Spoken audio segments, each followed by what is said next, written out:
Quello è un progetto che mi affascina, che ha avuto successo e mi piacerebbe rendere protagonisti proprio i giovani della nostra città per divulgare le ricchezze. Stiamo vedendo proprio in questi giorni degli ottimi esempi di ragazzi giovani che si sono messi in gioco quasi per gioco e stanno diventando dei veri e propri promoter della nostra città. Ecco, se fossero molti di più, magari anche sostenuti dall'amministrazione, credo che potrebbe venire fuori qualcosa di davvero forte e impattante anche per il mondo del commercio.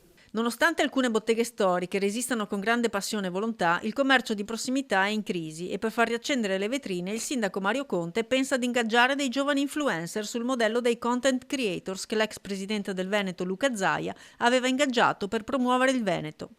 Internet non può essere il nemico, ma un alleato da cavalcare. Internet ci sta travolgendo, o lo governiamo o lo subiamo.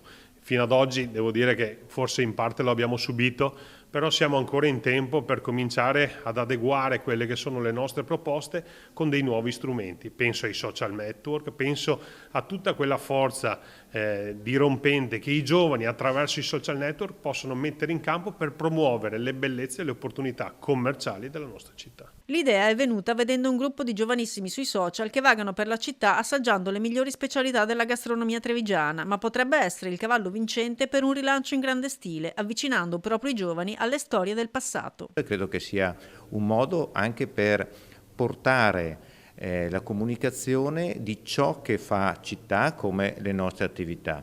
Allora portare questi influencer sotto i portici della città, lungo le vie, dentro i negozi, credo che possa essere un modo per far capire quanta autenticità ci sia, quanta identità ci sia, quanta tipicità ci sia in questa città di Treviso che merita di essere vista. Una città che cerca una sua via contemporanea per rilanciarsi anche attraverso il nuovo piano parcheggi che per ora dà risultati positivi. I dati dicono una cosa, che è la cosa che a noi sta più a cuore. Ciò che è importante dei parcheggi è la rotazione dei parcheggi, perché il posto a auto occupato non ci dice nulla, perché se è occupato per 8 ore dalla stessa auto, magari del residente che gratuitamente la posteggia lì, non ha lo stesso valore per la città che lo stesso stallo occupato per 8 ore da 8 auto diverse che stanno un'ora. Allora il tema primo, il primo bilancio è positivo perché la rotazione dei parcheggi è aumentata. I residenti hanno capito